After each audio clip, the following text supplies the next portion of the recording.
everyone! This session is going to deal with metabolism, energy, as well as enzymes. So we'll start off talking about the different types of energy we find. We'll look at the laws of thermodynamics. We'll also talk about anabolic and catabolic reactions.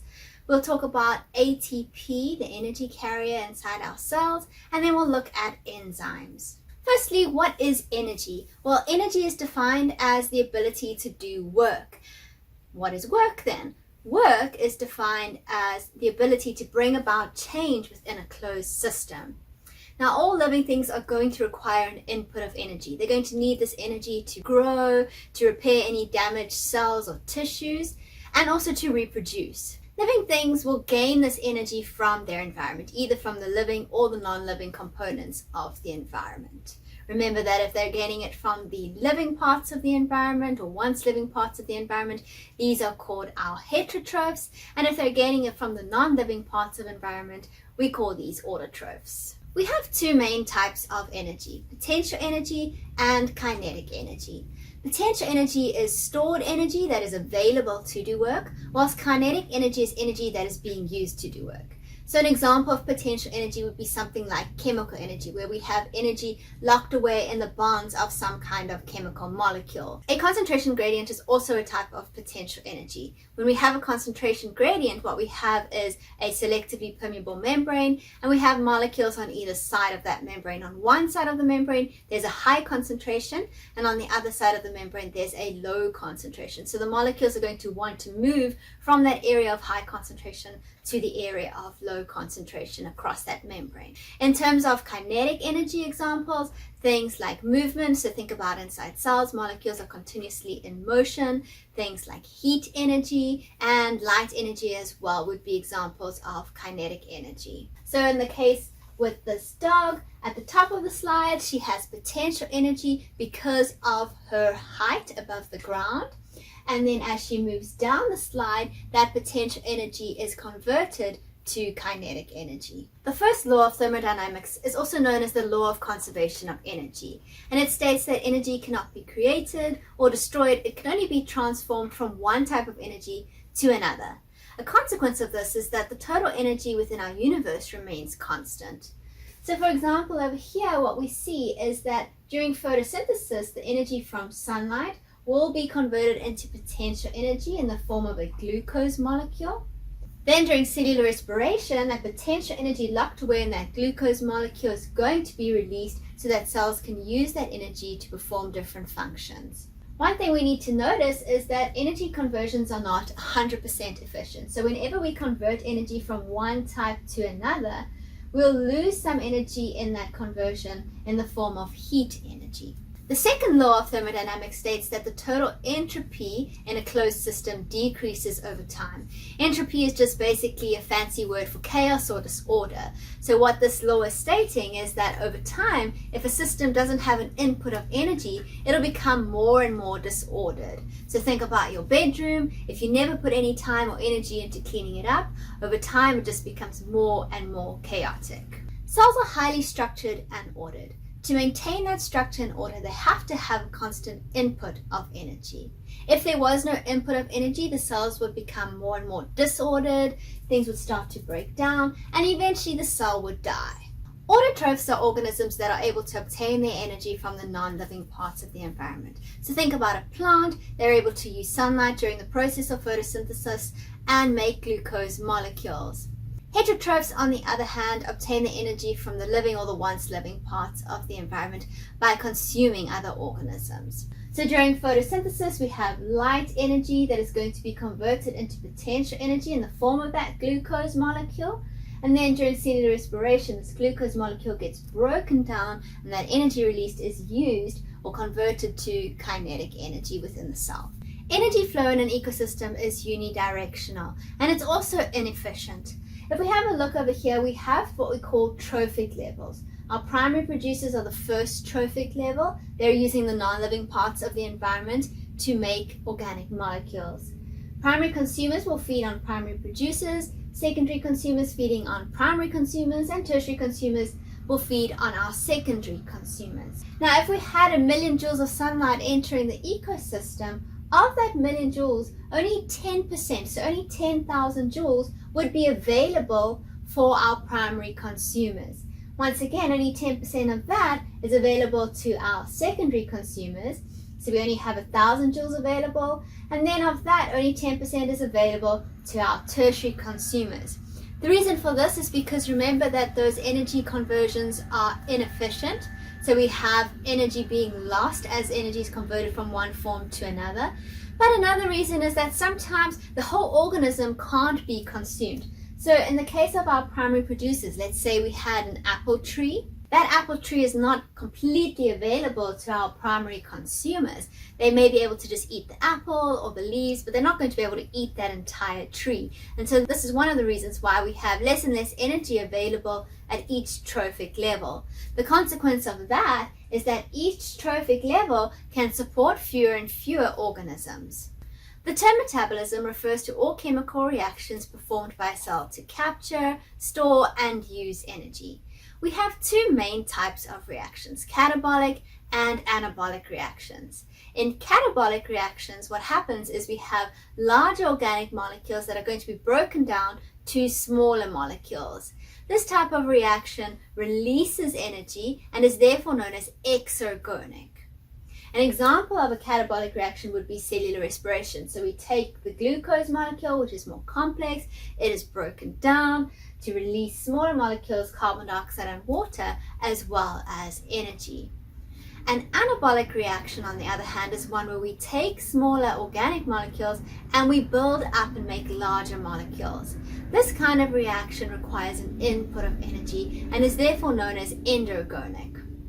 The example here would be photosynthesis. So the simpler molecules of carbon dioxide and water are built up to the more complex molecule of glucose, and in order to do that, it requires an input of energy. To try and remember the names of these two reactions, I like to think of cats. If you had to lock a cat in your bedroom and disappear for the day, by the time you got home, everything is destroyed. So catabolic reaction is breaking things down, whereas anabolic reaction is building things up. ATP is often referred to as the energy currency of the cell. It is used to transfer energy from one reaction to another. ATP is going to be used to fuel our anabolic reactions, and it's going to be regenerated when catabolic reactions release energy. ATP is a nucleic acid, and it's composed of the pentose sugar ribose with adenine attached, adenine being the nitrogenous base. Also attached to the pentose sugar, we have 3 phosphate groups.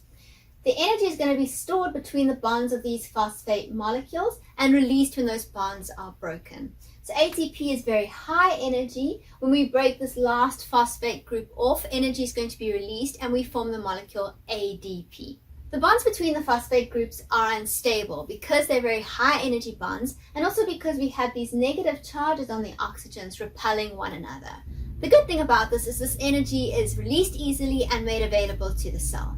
The downfall to ATP is the fact that it's a very short-lived molecule because it's so unstable. So cells have to constantly be making more ATP in order to fuel the different reactions within the cell. Energy is going to be released from ATP during a hydrolysis reaction, meaning that we need an input of water.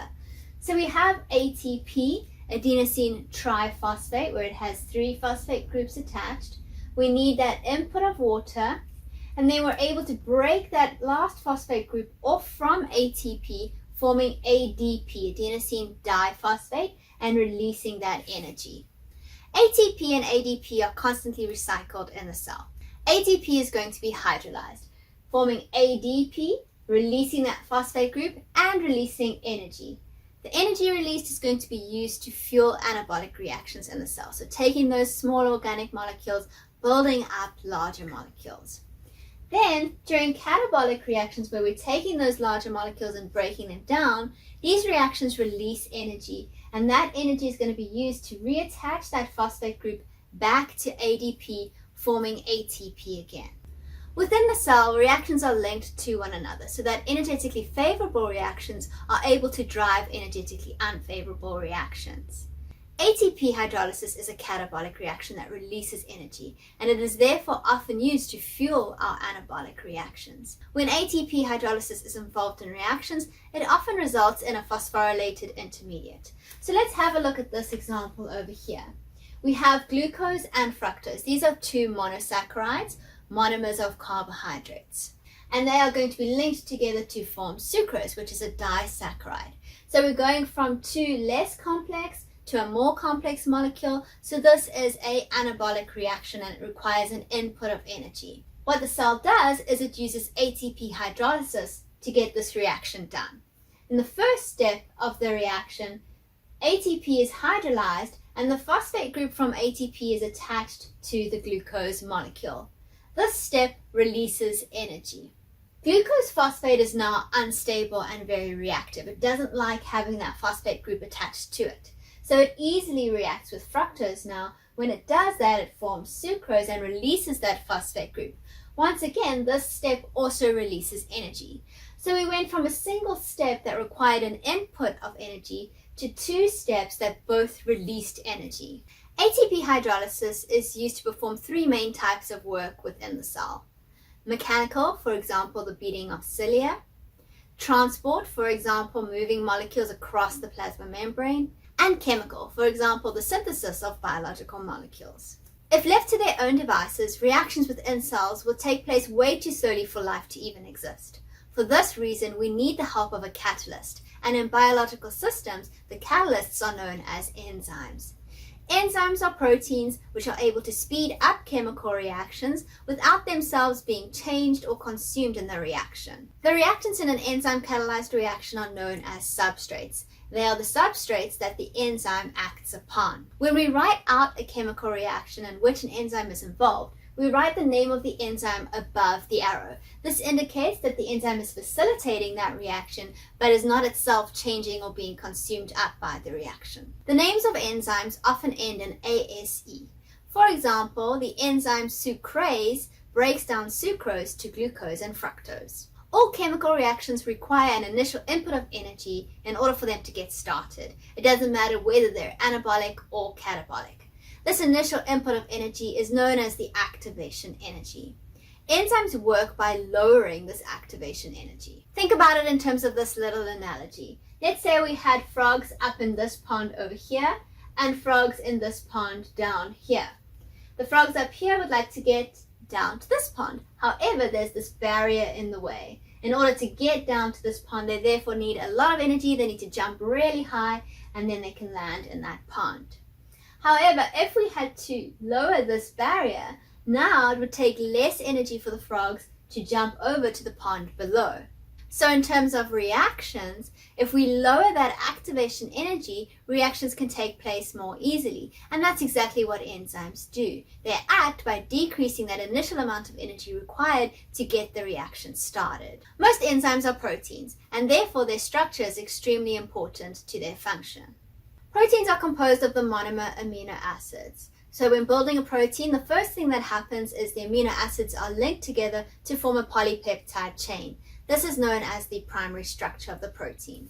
Amino acids close to one another in that chain then start interacting and binding to one another, forming the secondary structure of the protein. Amino acids further away from one another then interact and bind to one another, and this forms the tertiary structure of the protein. The folding up of the protein into its tertiary structure produces what we call an active site, which is basically like a 3D depression in the protein where the substrate can bind to. The active site will have a specific shape. It'll also have specific chemical and physical properties determined by the side chains of the amino acids located inside of it. These properties determine what substrate can enter the enzyme active site and therefore determine what substrates the enzyme will work on. Enzymes are highly specific and each enzyme will only catalyze one reaction. For example, the enzyme sucrase can only break down sucrose. It cannot break down lactose, even though lactose is also a disaccharide like sucrose.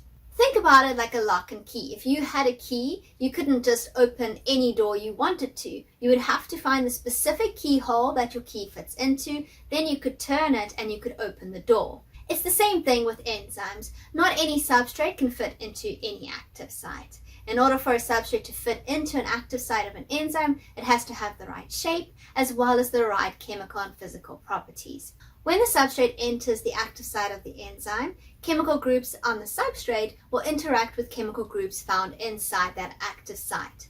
This will bring about a conformational change in the enzyme as those chemical groups start to interact with one another. This is known as induced fit. Basically, think about it like the active site of that enzyme giving our substrate a little hug. Let's have a look at this illustration. We have an enzyme, and this enzyme works on our substrates A and B. A and B are going to enter the active site of the enzyme. Remember that when they enter the active site of the enzyme, we have induced fit. The chemical groups on the substrate interact with the chemical groups on the amino acids inside that active site, bringing about that conformational change in the enzyme. Now within that active site, the reaction is going to proceed, and we're going to form our product. The product formed is going to have a different shape. It's also going to have different chemical properties to the original substrates. So now it doesn't fit in that active site, and it'll be released from the enzyme. The enzyme is unchanged. The enzyme can go back, it can find more substrates A and B, which can then enter its active site, and it can repeat the procedure again. An enzyme's activity can be affected by a number of different factors, including environmental factors such as temperature, pH, and salinity, cofactors and coenzymes, inhibitors, as well as regulators. In terms of temperature, enzyme reaction rate will increase as temperature is increased, because as molecules move more rapidly, so they will collide more frequently with that enzyme active site. However, that increase in reaction rate is not infinite. After a certain point, reaction rate drops off drastically. The reason for this is because at high temperatures, the protein will become denatured, losing its tertiary structure and unraveling either back to its secondary structure or primary structure. Either case results in the loss of the active site. And without the active site, the enzyme is no longer able to catalyze reactions. The optimal temperature of an enzyme depends on the organism in which it's found. For example, human enzymes have an optimal temperature between 35 and 40 degrees Celsius, which is around human body temperature, which is 37 degrees Celsius. On the other hand, enzymes found inside thermophilic bacteria, which live at high temperatures in hot springs, have a higher optimal temperature of around 75 degrees Celsius. When looking at the optimal pH of an enzyme, most enzymes will have a pH optimal of around 6 to 8. However, this optimal can also change depending on the location of that enzyme inside the cell or within the body. For example, pepsin is an enzyme found inside our stomachs where we have a very low pH. So the optimal pH of pepsin is around 2. Trypsin, on the other hand, is found inside the intestine, which has a more alkaline pH. So the optimal pH for trypsin is going to be around 8. Cofactors are molecules that are not proteins and that help enzymes function. Inorganic cofactors are things like metallic ions. Coenzymes are our organic molecules, such as vitamins, that are acting as cofactors. An enzyme that does not have its cofactor bound to it and is therefore inactive is known as an apoenzyme. An enzyme that has its cofactor bound and is active is known as a holoenzyme. Things such as toxins, poisons, and antibiotics are able to inhibit enzyme activity. We have two main types of inhibition, competitive and non-competitive inhibition. When we have competitive inhibition, the inhibitor binds into the active site of the enzyme. Now, because the inhibitor is in the active site, the substrate cannot enter the active site, and therefore the enzyme cannot catalyze the reaction. Competitive inhibitors compete with the substrate for that active site. Therefore, if we wanted to lower the effects of a competitive inhibitor, we could increase the substrate concentration. That increase in substrate concentration could mean greater chances of the substrate encountering the active site instead of the inhibitor. Non-competitive inhibitors bind to the enzyme at a site other than the active site. This binding causes a conformational change in the enzyme, which alters the shape of the active site. Now, because the active site has an altered shape, the substrate cannot fit into the active site, and so once again the enzyme is unable to catalyze the reaction. Alright, let's have a look at this example. Vioxx and other prescription non-steroidal anti-inflammatory drugs are potent inhibitors of COX-2. High substrate concentrations reduce the efficiency of inhibition by these drugs. These drugs are? Well, the answer is competitive inhibitors. Because the drugs are competing for the active site, If we increase the substrate concentration, there's a greater chance that the substrate will be able to enter the active site instead of the drug. So increasing substrate concentration thereby decreases the effect of those drugs on the enzyme. We've come to the end of our session. Please go ahead, pause your video, answer these review questions, and then come back so that we can go through the answers together. Firstly, what is the difference between potential and kinetic energy? Well, potential energy is stored energy that's available to do work. Something like a concentration gradient would be considered potential energy. Kinetic energy, on the other hand, is energy that is being used to do work. So mechanical energy or energy of movement, that would be considered kinetic energy. What is an anabolic reaction? Well, an anabolic reaction is where we take small organic molecules and build up larger organic molecules. This type of reaction requires an input of energy, so it's endogonic, and an example would be photosynthesis. What is a catabolic reaction? It's basically the reverse. We have large molecules, we're breaking them down to simpler, smaller molecules. This reaction is releasing energy and is therefore exergonic, and the example in this case would be cellular respiration. What gives an enzyme its specificity? Well, it is the active site. That shape and the chemical properties of that active site determines what substrate the enzyme will work on. An active site with its cofactor attached is known as a holoenzyme. So remember, the holoenzyme has the cofactor attached and is active. The apoenzyme lacks the cofactor and is inactive. What is the difference between a competitive and a non-competitive inhibitor? A competitive inhibitor is going to compete for that active site. So it's going to bind in the enzyme active site and prevent the substrate from entering. On the other hand, a non-competitive inhibitor binds to a site other than the active site, and this brings about a conformational change in the enzyme, which alters the shape of the active site, thereby preventing the substrate from entering the active site. I hope you found this video helpful, and I look forward to seeing you guys again next time.